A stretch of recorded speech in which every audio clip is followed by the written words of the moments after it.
Marwadi university మంచి భవిష్యత్తు కోసం తెలుగు విద్యార్థులు ఇష్టపడే యూనివర్సిటీ. కాల్ 9059052378 9059052379.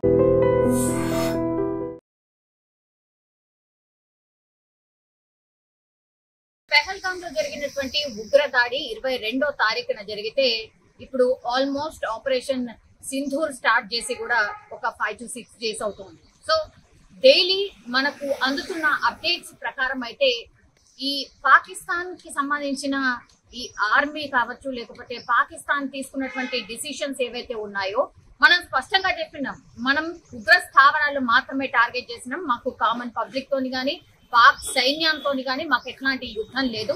ఉగ్రవాదులు మాత్రమే మా టార్గెట్, ఉగ్ర స్థావరాలే మా టార్గెట్ అంటూ కూడా క్లియర్ గా చెప్పి ఆపరేషన్ సింధూర్ అనేది మనం చేసాం. అట్లాగే 9 ప్రాంతాల్ని ధ్వంసం చేశాం. కానీ పాకిస్తాన్ కి ఇది ఏ మాత్రం ఎక్కట్లేదు, అర్థం కావట్లేదు. ఎందుకంటే వాళ్ళ భూభాగంలోనే వాళ్ళే పెంచి పోషిస్తున్నారు వాళ్ళని, కాబట్టి ఇంకా ఎంత చెప్పినా అర్థం కాదు.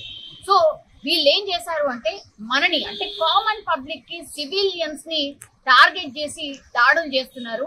అందులో భాగంగానే ఇప్పుడు కేంద్రం కూడా కీలక డిసిషన్స్ తీసుకొని వస్తున్న పరిస్థితి అయితే కనిపిస్తోంది. బికాస్ మొత్తం దేశవ్యాప్తంగా కూడా హై అలర్ట్ ప్రకటించిన పరిస్థితి. ఇంకోవైపు ఏమో ఇప్పుడు పాకిస్తాన్ కి సంబంధించిన బార్డర్ రాష్ట్రాలు ఏవైతే ఉన్నాయో, అంటే రాజస్థాన్, గుజరాత్, అలాగే పంజాబ్, అవైతే అత్యంత హై అలర్ట్, అట్లాగే సెన్సిటివ్ జోన్స్ లాగా మారిపోయినాయి. అక్కడ చుట్టుపక్కల ఉన్నటువంటి విలేజెస్ ఏవైతే ఉన్నాయో వాటన్నిటిని కూడా ఖాళీ చేసిన పరిస్థితి. అట్లాగే దీంతో పాటుగా ఇప్పుడు జమ్మూ కూడా అత్యంత సున్నితమైనటువంటి ప్రాంతాల జాబితాలో చేరిపోయిన పరిస్థితి.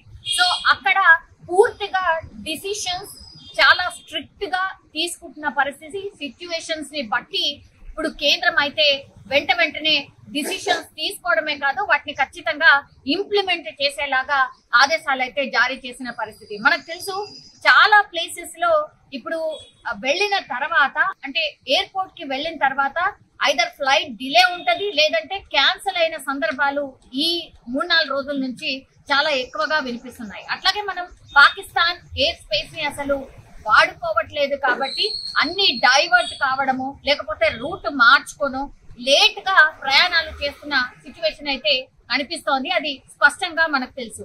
ఇంకా లాభం లేదు అనుకుంది కేంద్రం కూడా, కొంత స్ట్రిక్ట్ గా ఉండాలనుకుంది. కాబట్టి ఇప్పుడు May 15th వరకు కూడా కొన్ని ఎయిర్పోర్ట్స్ ని పూర్తిగా మూసేసిన పరిస్థితి. ఎందుకంటే పాకిస్తాన్ కి సంబంధించిన డ్రోన్స్ ఏవైతే కూల్ చేస్తున్నారో అవన్నీ కూడా ఎయిర్పోర్ట్ ని టార్గెట్ చేసుకొని దాడులు చేస్తున్నట్టుగా పూర్తిగా ఇంటెలిజెన్స్ రిపోర్ట్ కావచ్చు, ఆ దాడిని చూసినా కూడా అర్థమైంది. కాబట్టి ఇప్పుడు కేంద్రం కీలక నిర్ణయం తీసుకుంది.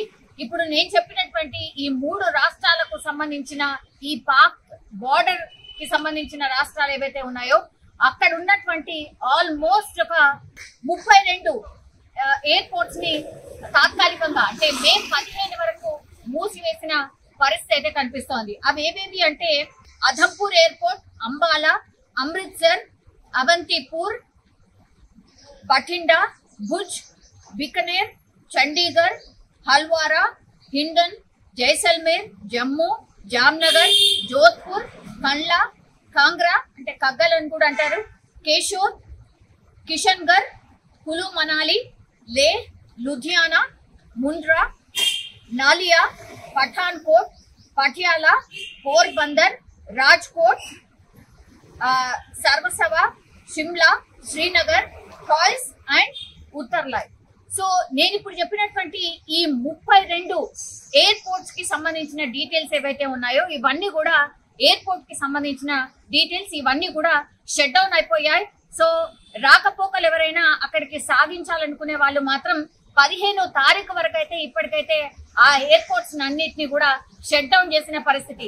నేను ఇంతకు ముందు చెప్పినట్టుగా ఈ ఎయిర్పోర్ట్స్ ని షట్ డౌన్ చేయడానికి రీజన్ ఒకటే, ఎందుకంటే ఈ పాక్ దాడులు చేస్తోంది కూడా కామన్ పబ్లిక్ ని, సివిలియన్స్ ని టార్గెట్ చేసుకొని దాడులు చేస్తోంది. అందులో భాగంగానే కేంద్రం ఈ నిర్ణయం తీసుకుంది. అందుకని ఎయిర్పోర్ట్స్ ని పూర్తి స్థాయిలో షట్ డౌన్ చేసిన పరిస్థితి అయితే కనిపిస్తోంది. సో ప్రయాణికులు ఎవరైనా ఇక్కడికి వెళ్లాలనుకునే వాళ్ళు మాత్రం 15వ తారీఖు వరకు ఎంత అర్జెంట్ పనున్నా సరే పోస్ట్ పోన్ చేయాల్సిందిగా విజ్ఞప్తి చేస్తున్నటువంటి పరిస్థితి 15 తర్వాత కూడా ఏ పరిస్థితి ఆ రోజు ఎట్లాంటి సిచ్యువేషన్ ఉంటుందో దానికి తర్వాత కూడా ఫర్దర్ గా డిసిషన్స్ ఉంటాయని కూడా స్పష్టంగా చెప్తోంది. సో ఎయిర్పోర్ట్ కి సంబంధించిన ఈ 32 స్థానాల్లో ఇప్పటికైతే ఎయిర్పోర్ట్స్ అన్నిటినీ కూడా మూసివేసింది కేంద్రం. నిజంగా ప్రస్తుతం ఉన్నటువంటి సమాజం దేనికి ప్రయారిటీ ఇస్తుంది? ఆర్థిక సంబంధాల చుట్టూ మాత్రమే తిరుగుతోంది. మళ్ళీ ఎన్నికలంగానే చాలా విరక్తి కలుగుతాం. మంచి అనిపిస్తుంది కదా, లేడీస్ కూడా ఛాలెంజింగ్ జాబ్స్ చేసినప్పుడు చాలా బాగుంటది. ట్రాఫిక్ అసిస్టెంట్స్ గా నియమించిన ట్రాన్స్జెండర్స్ అందరితో సాల్యూట్ చేయించుకుంటున్నారు. ఫుడ్ డెలివరీ ఇవ్వటానికి వెళ్ళినటువంటి డెలివరీ బాయ్ అనిల్ పై కళ్ళ ముందు